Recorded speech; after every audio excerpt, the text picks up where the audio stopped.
नमस्कार, मी पंजाब डक. राज्यामध्ये सांगायचं झालं तर पण सोलापूर जिल्ह्यामध्ये आज सांसार आणखीन 3 दिवस सोलापूर जिल्ह्यात मंगळवेढा, जत, सांगली, सातारा, त्याच्यानंतर इकडं बारामती, श्रीगोंदा, त्याच्यानंतर इकडं बीड जिल्हा, अहिल्यानगर, त्याच्यानंतर पाथर्डी, ह्या पट्ट्यामध्ये कडाष्टी, ह्या पट्ट्यामध्ये आज 3 दिवस आणखीन पाऊस असणार आहे म्हणून हा अंदाज त्या शेतकऱ्यांना लक्षात घ्यायचा. सांगायचं झालं तर सोलापूर जिल्हा, धाराशिव जिल्हा, लातूर जिल्हा, बीड जिल्हा, जालना जिल्हा, संभाजीनगर, परभणी जिल्हा, नांदेड जिल्हा, हिंगोली जिल्हा, अकोला जिल्हा, अमरावती जिल्हा, बुलढाणा, त्याच्यानंतर नागपूर, वर्धा, भंडारा, गोंदिया, चंद्रपूर, यवतमाळ ह्या पट्ट्यामध्ये मात्र आणखीन 7 ऑगस्टपर्यंत पाऊस चालू राहणार आहे म्हणून हा अंदाज लक्षात घ्यायचा. आणि त्याच्यानंतर विदर्भात शेतकऱ्यासाठी आनंदाची बातमी, पूर्व विदर्भात मात्र 15 ऑगस्टला मात्र अतिमुसळधार पाऊस पडणार आहे म्हणून हा अंदाज पूर्व विदर्भातल्या 6 आणि 5 11 जिल्ह्यातल्या शेतकऱ्यांना लक्षात घ्यायचा. सगळ्यात जास्त पूर्व विदर्भामध्ये गडचिरोली, चंद्रपूर, वर्धा, नागपूर, भंडारा, गोंदिया, यवतमाळ, अमरावती ह्या मध्ये 5-7 जिल्ह्यामध्ये मात्र अतिमुसळधार पाऊस 15 ऑगस्ट नंतर येणार आहे म्हणून हा अंदाज त्यांनी लक्षात घ्यायचा. खरं तर 14 तारखेला तिथं 14 ऑगस्टलाच पाऊस सुरू होणार आहे, पण 15 ऑगस्टच्या नंतर तिथं वाढ होणार आहे म्हणून हा अंदाज लक्षात घ्यायचा. ते कमी दाबाचा पट्टा वरतून जात असल्यामुळं विदर्भात पाऊस जर पडत असला तर काय होणार आहे, मराठवाड्यामध्ये रिमझिम पाऊस असणार आहे म्हणून हा अंदाज देखील सर्व शेतकऱ्यांनी लक्षात घ्यायचा. राज्यात सांगायचं झालं तर आज देखील परभणी जिल्ह्यात देखील दुपारपर्यंत ऊन पडेल आणि परभणी जिल्ह्यात देखील दुपारनंतर पाऊस सुरू होणार आहे म्हणून हा अंदाज परभणीकरांनी घ्यायचा.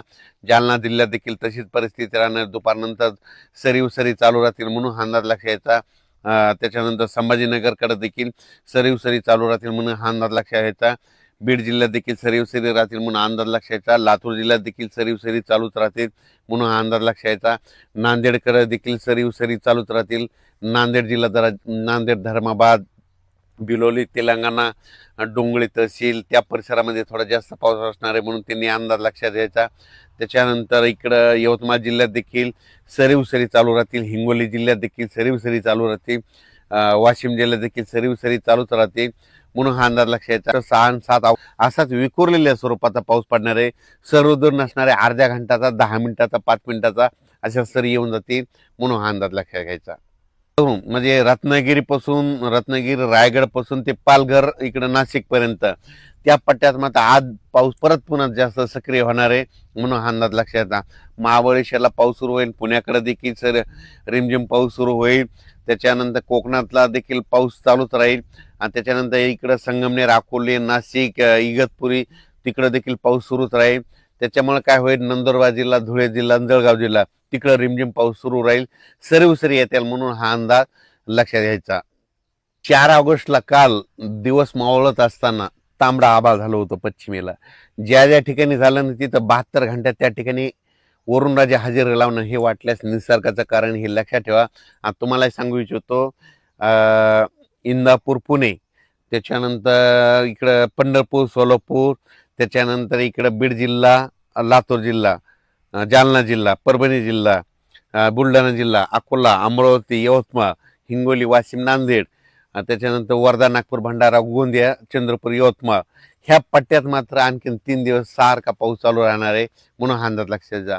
म्हणजे असा एकदम दिवसभर चालू नाही राहणार, फक्त सरी येत्या. काही ठिकाणी काय होईल, कडक जास्त जिथं ज्या ठिकाणी ऊन पडत तिथं मात्र जोराचा पाऊस 1 तासाचा पडणार आहे म्हणून हा अंदाज त्या शेतकऱ्यांना लक्षात घ्यायचा. कोल्हापूरचा पाऊस मात्र ते सुरूच राहील. कर्नाटक देखील काय होईल, सरी पाऊस सुरू राहणार आहे आणि तेलंगणात देखील मात्र थोडा जास्त पाऊस असणार आहे म्हणून तेलंगणातल्या शेतकऱ्यांनी अंदाज लक्षात घ्यायचा. तेलंगणात 15 ऑगस्टच्या नंतर जरा जास्त पाऊस असणार आहे म्हणून तेलंगणातले सर्व छत्तीसगड त्या शेतकऱ्यांनी अंदाज लक्षात घ्यायचा. त्याच्यानंतर मध्य प्रदेशकडे एक आता कमी दाबाचा पट्टा जात असल्यामुळे मध्य प्रदेशकडे आता देखील पाऊस पडणार आहे आणि त्याच्यानंतर 15 ऑगस्टच्या नंतर तो मग खूपच पाऊस पडणार आहे म्हणून मध्य प्रदेश, खंडवा, बुरामपूर त्या लगतच्या शेतकऱ्यांना अंदाज लक्षायचा. आणि विशेष म्हणजे मोर्शी तालुक्यामध्ये थोडाफार पाऊस कमी पडलेला आहे, तिथं आणखीन वडे नाले वाहिले नाही, तर मोर्शीच्या शेतकऱ्यासाठी आनंदाची बातमी, तिकडे देखील आता 15 ऑगस्टचा जे पाऊस येईल आणि तुमच्या देखील वडे नाल्याला पाणी येणार आहे, म्हणून मोर्शीकरांनी अंदाज लक्षात घ्यायचा. कारण की अमरावती जिल्ह्यामध्ये मोर्शी वरुड हे तालुके आहेत, तिकडे पाऊस कमी होता, तिकडे देखील भरपाई होऊन जाणार आहे, म्हणून हे देखील अमरावती जिल्ह्यातल्या शेतकऱ्यांना लक्षात घ्यायचा. आणि सोलापूर जिल्ह्यात देखील आणखी 3 दिवस चांगला पाऊस आहे, वेगवेगळ्या भागात पडणार आहे. इकडं मसले चौधरीला तिकडे देखील सोलापूर जिल्ह्यात तिथं पाऊसच नव्हता अद्याप, तिथं देखील पडला, पण आणखीन देखील 2-3 दिवस पाऊस आहे, म्हणून त्यांनी देखील अंदाज लक्षात घ्यायचा. करमाळा, श्रीगोंदा, कडा, आष्टी त्या परिसरात देखील थोडाफार पाऊस कमी होता, तिकडे देखील ह्या 2 दिवसात 3 दिवसामध्ये ती देखील पडून जाईल. सरी येथील पिकाला जीवदान भेटेल असा पाऊस पडून जाणार आहे, म्हणून हा अंदाज लक्षात घ्यायचा. अचानक वातावरण बदल झाला तर परत एक मेसेज दिला जाईल. धन्यवाद.